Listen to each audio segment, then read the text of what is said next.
dédé àsìkò yìí ní gbogbo ibi tí ẹ ti ń gbọ́ tí ẹ sì ti ń wò wá. Ní àsìkò yìí a wà ní ọ̀dọ̀ bàbá wa ọ̀jọ̀gbọ́n àgbà ráúráú nínú ìmọ̀ ẹ̀dá èdè Yorùbá. Tí mo bá sọ wípé Àjànàkú kọjá mo rí nǹkan fìrí tá a bá rírin ká sọ pa rírin, bẹ́ẹ̀ gẹ́gẹ́ òun ni bàbá wa ọ̀jọ̀gbọ́n Ayọ̀ Bámgbóṣé tí wọ́n jẹ́ ọ̀jọ̀gbọ́n àkọ́kọ́ nínú ìmọ̀ ẹ̀dá èdè Yorùbá ní ilẹ̀ Nàìjíríà. Ẹ máa bá mi ká lọ. Ẹ kú dédé àsìkò yìí bàbá wa. Ẹ kú dédé àsìkò yìí. Ẹ jọ̀ọ́ ta ni ọ̀jọ̀gbọ́n Ayọ̀ Bámgbóṣé gan? Àwọn èèyàn wọ́n ń pè mí ní Ayọ̀ Bámgbóṣé káàkiri àgbáyé, ṣùgbọ́n orúkọ tí bàbá mi sọ mí, orúkọ àbísọ mi Ayọ̀rìndé ni. Mo sì wá ní orúkọ míì tó jẹ́ orúkọ ti Christian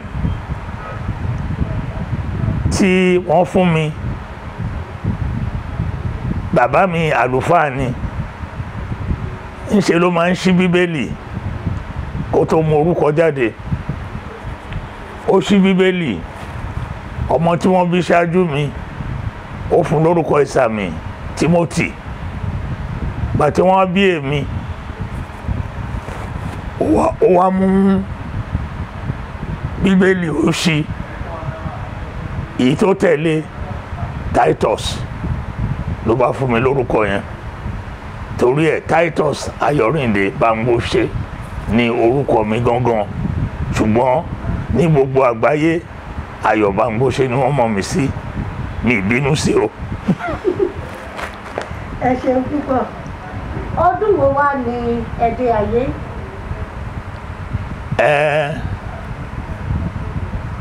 January 27, 1932. Lágbára Ọlọ́run ní bí ọ̀sẹ̀ kan tàbí ọjọ́ mélòó sí máa pé ọmọ 90 ọdún. Olúwa ṣeun. Olúwa ṣeun. Ọlọ́run á ṣọ́ wa ju ìgbà náà. Àmín, àmín. Àlàáfíà ara ò dẹ̀ nínú yìí. Àmín, àmín. Níbo ni ìlú abínibí yín? Ìlú bàbá mi ní Odòpòtù létí Ìjẹ̀bú Òde. Ṣùgbọ́n ibi tí wọ́n forí mi sọlẹ̀ sí ní Ìwòrò ìlú ìyá mi tí ò jìnnà sí Odòpòtù.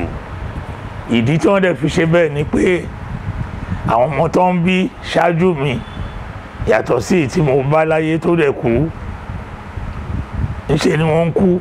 Wọ́n á ní ọmọdé yìí àbíkú ni ó lọ sọ́dọ̀ bàbá àgbà, bàbá ìyá ẹ̀ kan bí síbẹ̀, ibẹ̀ ni wọ́n bí mi sí. Ṣùgbọ́n orúkọ ìlú mi tí mò ń kọ sílẹ̀ Odòpòtù. Ẹ ṣeun. Ẹ wá sọ díẹ̀ fún wa nípa àwọn òbí yín. Bàbá mi mo ti dárúkọ ẹ̀ sìn, Reverend Emmanuel Bámgbóṣé. Ó lọ sí ilé ẹ̀kọ́ Ìjẹ̀bú Òde Grammar School, ṣùgbọ́n nígbà tí iṣẹ́ olùkọ́ dé ni ó lọ ṣiṣẹ́ olùkọ́, ló wá di ọ̀gá iléèwé alákọ̀ọ́bẹ̀rẹ̀. Níbi tó ti ń ṣe headmaster ni wọ́n pè pé wá gba oyè àlùfáà, ló bá wá di àlùfáà. Ó jẹ́ ẹni tó ní àpọ́n, ó sì ń tẹ̀dùrù gan. Ìyẹn ni bàbá mi, ṣùgbọ́n ó tètè kú. Ọmọ ọdún 9 ni mí nígbà tí bàbá mi kú. Torí ẹ̀ gbogbo ibi tó yẹ kó rán mi lọ wọn ò lè rán mi lọ. Gbogbo iléèwé tí mo ṣe kíní ilé secondary school wọn ò lè rán mi lọ torí bàbá mi ti kú. Ìyá mi, kí n tó gbàgbé, bàbá mi tí mo sọ pé ó di àlùfáà, eléégún ni bàbá ẹ̀ o, eléégún gidi. Àwọn tó ń bọ Ṣàngó ni bàbá mi. Ìyá mi òun lọ sí Anglican Girls School ní Ìjẹ̀bú Òde, ṣùgbọ́n school yẹn gbà yẹn iléèwé alákọ̀ọ́bẹ̀rẹ̀ ni tó kàwé tó jáde, ṣùgbọ́n gbà tó jáde ó lọ ṣe iṣẹ́ olùkọ́, ṣùgbọ́n ẹ̀yìn yẹn ó kọ́ṣẹ́ bí wọ́n ṣe ránṣọ. Ìgbà tí bàbá mi dẹ̀ ríṣẹ́ mi mọ̀ bí ẹ̀rin àti ẹ̀rin tó di mẹ́jọ ló bá fi gbogbo yẹn sílẹ̀ ló di ìyàwó àlùfáà tá à ń pè ní màmá yáàdì. Téèyàn bá wo òkè ń bẹ̀ yẹn òun àtọkọ ẹ̀ náà jọ wà ń bẹ̀ yẹn. Ẹ ṣeun púpọ̀. Ẹ ti spẹ́nu bàwọ̀ nípa ẹ̀gbọ́n yín, ṣé ẹ ní lẹ́yìn, ṣé wọ́n ẹ ní àbúrò? Mo ní àbúrò tó tẹ̀lé mi gangan, Túndé lórúkọ ẹ̀, Túndé Bámgbóṣe. Mo fi ọdún 2 àti oṣù bíi 4 jù lọ. Ó ìwà láyé Èkó ló wà. Èyí tí ó tẹ̀lé yẹn obìnrin ni, ó ṣaláìsí ní nǹkan bí ọdún 4 sẹ́yìn. Èyí tó wá kéré jù ìyẹn tí ló kọ́kọ́ nù gbogbo wa. So bí mo ṣe ń sọ̀rọ̀ yìí o, àwa 2 la kù nínú gbogbo ọmọ tí bàbá àti ìyá mi bí. Ẹ̀yin méjì tẹ̀sí yẹn náà Ọlọ́run á jẹ́ kẹ́ ẹ pẹ́. Àmín. Àwọn ilé ẹ̀kọ́ wo ni ẹ lọ pẹ̀lú àwọn ọdún tẹ́ lọ sí àwọn skul yẹn? Ní ìlú tí wọ́n bí mi sí Òdòpòtù, Bethlehem African School ní ilé ẹ̀kọ́ alákọ̀ọ́bẹ̀rẹ̀ tó wà ń bẹ̀. Ibẹ̀ ni mo kọ́ lọ. Ọdún 1936 ni wọ́n mú mi lọ sílé ẹ̀kọ́ yẹn. Ọmọ ọdún 4 ni mí ń gbà yẹn. Ṣé ẹ mọ̀ pé ọmọ ọdún 4 kò yẹ kó dé iléèwé torí pé ọwọ́ ẹ̀ ò tẹ́tí. Ṣé ẹ mọ̀ túmọ̀ pé ọwọ́ tẹ́tí? Tí nǹkan tó ń ṣe fún gbogbo wa nìyẹn. Ọwọ́ mi ò tẹ́tí, ṣùgbọ́n bàbá mi ní alákòóso, mánéjà ilé skul yẹn. Wọ́n wá ní ìgbà gẹ́gẹ́ bí ọmọ iléèwé o, a máa jókòó sẹ́yìn, a máa wo nǹkan tó ń ṣe. Ibẹ̀ ni mo ti bẹ̀rẹ̀. Mo kà dé standard 4 níbẹ̀. Mo wá kúrò ní standard 4, mo lọ sí Emmanuel School Ìṣọ̀yìn. Ibẹ̀ ni gbogbo àwọn tí ilé ẹ̀kọ́ wọn ò bá dé standard 6 ibẹ̀ náà máa ń lọ. Ibẹ̀ ni mo ti kà dé standard 6. Mo wá lọ ṣiṣẹ́ olùkọ́. Gbà tí mo ṣe yẹn tán, mo wá lọ sí St. Andrews College Ọ̀yọ́. Mo kọ́ iṣẹ́ olùkọ́ ń bẹ̀. Mo lọ ṣe olùkọ́ ńgbà tí mo jáde. Ibi tí mo ti ń ṣe yẹn ni mo ṣe gbogbo ìdánwò tó ń ṣe. Èmi ni GC, èmi ni gbogbo ẹ̀. Mo wá lọ sí University yẹn, kì í ṣe University of Ibadan, UI tẹ́ ń pè ní UI. Ìgbà yẹn University College ní UCI la máa ń pè. Ibẹ̀ ni mo lọ. Mo gba oyè BA ní 1960.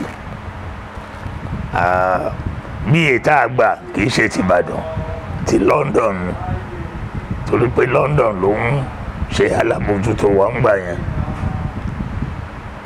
Lẹ́yìn tí mo ṣe yẹn, àwọn yunifásitì wọ́n ní mo ṣe dáadáa kí wọ́n lọ kàwé sí ní University of Edinburgh. So Edinburgh ni mo ti wá gba oyè PhD. Àwọn ilé ẹ̀kọ́ tí mo lọ nìyẹn. Ní ọdún wo? Tí mo gbà? 1963. BA yín ọdún 1960. Bẹ́ẹ̀ni. Ọdún wo wá ní PhD yín sà? PhD mi 1963. PhD ní 1963. Ẹ ṣé púpọ̀. gẹ́gẹ́ bí ẹni àkọ́kọ́ tó kọ́kọ́ kọ́ ẹ̀kọ́ ìmọ̀ èdè linguistics ní Nàìjíríà báwo ni ìlànà ìkẹ́kọ̀ọ́ ṣe rí nígbà yẹn? Èyí tó sọ yìí Bẹ́ẹ̀ni sà. kì í ṣe Nàìjíríà ni mo ti kọ́ linguistics. Ní ìgbà tí mo kàwé n'Íbàdàn, BA English ni mo gbà, kò sí linguistics rárá. Ìbá díẹ̀ tó ń kọ́ wa nípa èdè Gẹ̀ẹ́sì kò ju pépà ẹyọ kan tá a máa sọ ìtàn bí English bó ṣe dàgbà sí. Ibi tí mo ti lọ kọ́ linguistics ní Edinburgh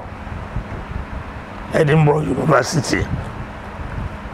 Ọ̀gá mi tó sì kọ́ mi ńbẹ̀, Michael Halliday, ó jẹ́ ìkànnú àwọn akíkanjú tó dá oríṣiríṣi theory linguistics sílẹ̀. Ibẹ̀ ni mo ti kọ́ linguistics.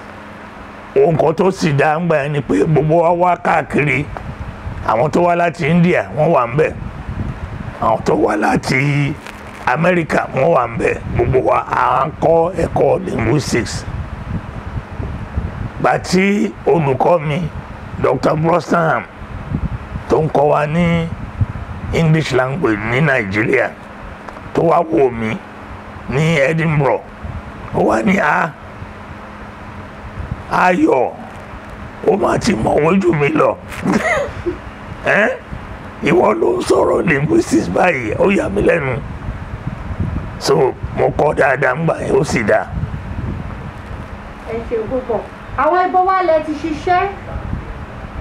Àwọn ibo lẹ ti ṣiṣẹ́? Àwọn wo lẹ ti jọ ṣiṣẹ́? Ṣé lẹ́yìn tí mo gba PhD? Bẹ́ẹ̀ gba PhD bẹ́ẹ̀ ni sà. Ibi tó wà ni pé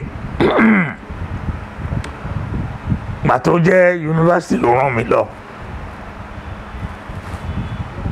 Bí mo ti fẹ́ ṣe tán náà ní kí n má padà bọ̀. Kí n tiẹ̀ tó ṣe tán, nígbà tí ọ̀gá mi Brosnaham tó lọ, wọ́n ránṣẹ́ pé kí n máa bọ̀, máa parí PhD mi nígbà míì, mo ní mi wá. Bí mo ṣe ṣe tán 1963, wọ́n gbà mí síṣẹ́ bíi lecturer. 1963, ìgbà tó di 1966, mo di senior lecturer. Ìgbà tó di 1968, mo di professor ní ìtàn yunifásitì wa UI. Àwa tá a gba oyè professor ní ẹ̀yìn ọdún márùn-ún àpọ̀ rárá. Mo wá kó ibẹ̀ yẹn, mi ṣiṣẹ́ ní yunifásitì míì ju pé kí n máa lọ sabbatical tàbí kí n lọ ṣe. But lẹ́yìn tí mo ṣe tán, mo lọ ṣiṣẹ́ ní Germany, Hamburg, mo ṣọdún méjì ńbẹ̀. Mo lọ ṣiṣẹ́ ní Leipzig, mo ṣọdún méjì ńbẹ̀. Mo lọ sí South Africa, mo lọ káàkiri ní lecture ńbẹ̀. Ṣàṣà ní ibi tí mi ti lọ ṣe lecture káàkiri ní gbogbo ibi tí èmi ní France, èmi ní Norway, gbogbo ẹ̀ ni mo ti lọ. Ẹ ṣe púpọ̀. Láwọn ibi tí ẹ ti wá lọ yìí àti ti ilẹ̀ yìí àti ti òkè òkun, àwọn akẹ́kọ̀ọ́ wo lẹ mọ̀ pé ẹ lè gbàgbé tó jẹ́ akẹ́kọ̀ọ́ tẹ́ ẹ kọ́? Akẹ́kọ̀ọ́ pọ̀ tí èèyàn kọ́, ṣùgbọ́n ẹ má jẹ́ kí n dárúkọ èèyàn kankan. Nǹkan tí mo kàn lè sọ ni pé oríṣi mẹ́ta ni àwọn èèyàn tí mo kọ́ tí mi lè gbàgbé. Èkíní ni àwọn tó bẹ̀rẹ̀ ẹ̀kọ́ Yorùbá 1966 la bẹ̀rẹ̀ ní University of Ibadan, àwa alákọ̀ọ́bẹ̀rẹ̀ gbogbo Nàìjíríà. Àwọn ọmọ yẹn gbà yẹn, àwọn tó wá láti education àtàwọn tó wà ní ọ̀dọ̀ wa ní arts, wọ́n ṣiṣẹ́ gidigidi. Bí ìgbà tó jẹ́ pé àjọ ń kọ́ra wa ni. bí mo ṣe ń ṣe nínú àwọn náà ń dùn. Nígbà tí mo ń ṣe ìwádìí lórí Fágúnwà, gbogbo alájọ ń lọ káàkiri, ta ló ń ṣe kinní pẹ̀lú ìyàwó àti gbogbo wọn bẹ́ẹ̀ yẹn. Àwọn yẹn jẹ́ kan. Ìkejì ni àwọn tí mo ń ṣe alábòójútó ẹ̀ fún PhD.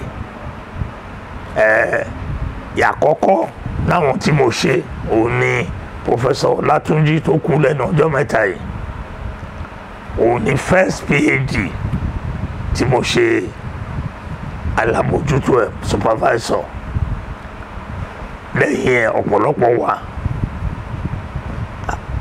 Àwọn kẹta ni àwọn tí mo kọ́ lẹ́yìn tí a bẹ̀rẹ̀ èdè ìpèrí, tó jẹ́ pé wọ́n sọ̀rọ̀, àwọn náà ń ṣàlàyé nǹkan tá a lè fi sínú gbogbo iṣẹ́ tá à ń ṣe. Oríṣi mẹ́ta bẹ́ẹ̀ yẹn ni. Ẹ ṣeun. Ọdún wo wá ni ẹ fi ẹ̀yìn tì lẹ́nu iṣẹ́? Èyí tó béèrè yìí, ìbéèrè dáadáa ni. Àwọn ìjọba wọ́n ṣòfin, wọ́n ní ìfẹ̀yìntì wa 60 ọdún ni 60 years. Pàtó pé nọ́mbà tó gbé kan jáde pé ẹni tó bá ti ṣe ọdún 55 pé kó máa lọ. Èmi kẹ̀rẹ́ pàtó jẹ́ pé mo bẹ̀rẹ̀ láti tíṣà pekupeku. Wọ́n rò gbogbo ẹ̀ pọ̀, ó ti kọjá ọdún 55. Nọ́mbà ní ìwọ náà ó ti tó kó máa lọ. Mo ní mi ì tí ì tó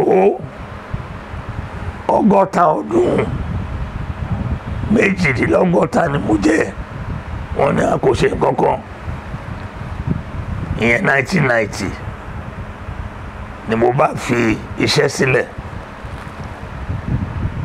Nígbà tí mo fi iṣẹ́ sílẹ̀, nọ́mbà àwòrán ní gbogbo àwọn tó ń kọ́ tó ń ṣe PhD, ta ló máa kọ́ wọn? Mo ní ẹ̀rọ yẹn tẹ́lẹ̀. Nọ́mbà tún pè mí padà. So 1992 ni mo wá lọ pátápátá. Ṣùgbọ́n 1990 ló wà nínú ìwé pé mo fẹ̀yìntì. Ẹ ṣeun púpọ̀. Irú ìbáṣepọ̀ wo ló wà láàrin ẹ̀yin àti ọ̀jọ̀gbọ́n Ọládélé Awógúnmi?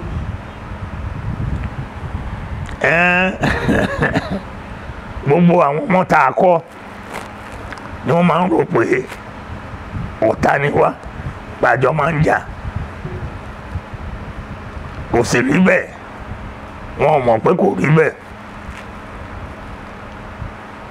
Ẹ̀gbọ́n ló ń pè mí dọ̀ládọ̀lá. Èmi àti Awóbùlú yìí akọ́pàdé ní Amẹ́ríkà. Mo rí i tó ṣe tán, mo ní kí ni wọ́n ṣe? Ó ní classics lòún ṣe. Mo ní linguistics lèmi ṣe o, ó dẹ̀ dáa púpọ̀. Mo ròyìn bí linguistics ṣe rí. Ẹ̀yìn yẹn ló bẹ̀rẹ̀ sí í ṣe linguistics. Ó ṣiṣẹ́ l'Amẹ́ríkà. Gbà tó ṣe tán, èmi ni mo pè pé kó máa bọ̀ wá sí Ìbàdàn. Ló bá wá sí Ìbàdàn, lájọ ń ṣiṣẹ́. Nǹkan tí àwọn èèyàn fi ń rò pé a máa ń jà, ọ̀rọ̀ bí a ṣe kọjú sí èdè Yorùbá, bí a ṣe ń wò ni. Màá fún yín ní àpẹẹrẹ méjì. Àpẹẹrẹ kìíní ò ní pé Awóbùlú yìí ò ní nǹkan kan tá a bá ti pè ní ọ̀rọ̀ ìṣe, òun láti ní ọ̀rọ̀ orúkọ níwájú àti lẹ́yìn. Bí àpẹẹrẹ, mo ra ẹja. Ra ó wà láàrin orúkọ méjì. Tá a bá fẹ́ wo ọ̀rọ̀ ìṣe yìí, a lè pé rírà ni mo ra ẹja. Pé èyí tí ò bá lè ṣe bẹ́ẹ̀ kì í ṣe ọ̀rọ̀ ìṣe. èmi wá ní tó bá jẹ́ pé mo ra ẹja jẹ ńkọ́, rírà ni mo ra ẹja jẹ, kò ní jẹ́ jíjẹ ni mo ra ẹja jẹ. Kò lè ṣe irú yẹn, ọ̀rọ̀ ìṣètẹ́ ni, nítorí a lè sọ pé mo jẹ ẹja. Ìyẹn ni a ní the Yorùbá phrase tá a sọ̀rọ̀ lé lórí, tá a jiyàn títí tó fi jẹ́ pé àwọn èèyàn dẹ̀ ní èyí tí mo sọ yẹn òun làwọn gbà. Gbogbo kínní ọ̀rọ̀ ṣe ni wọ́n. Tí ọ̀rọ̀ ṣe tó bá kúrò ní pé ó jẹ́ ẹyọ kan,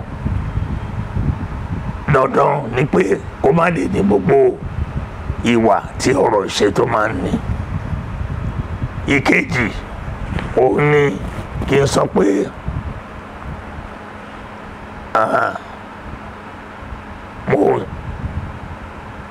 ó pa irọ́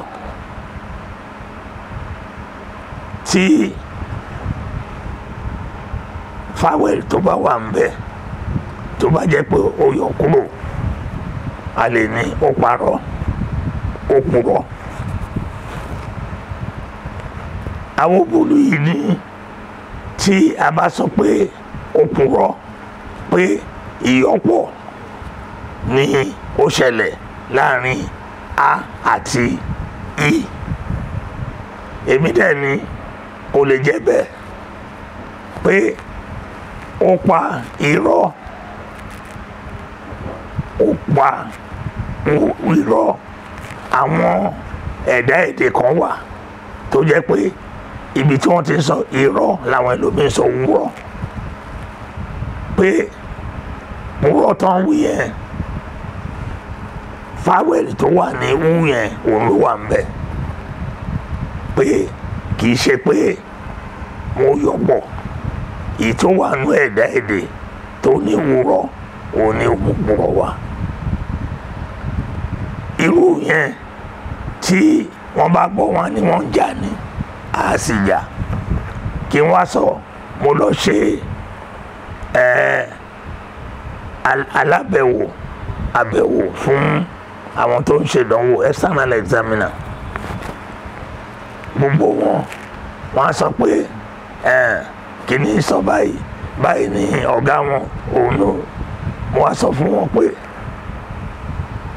kò sí nǹkan tẹ́ ẹ lè sọ, ẹni tó bá sọ dáadáa jù ló máa gbà.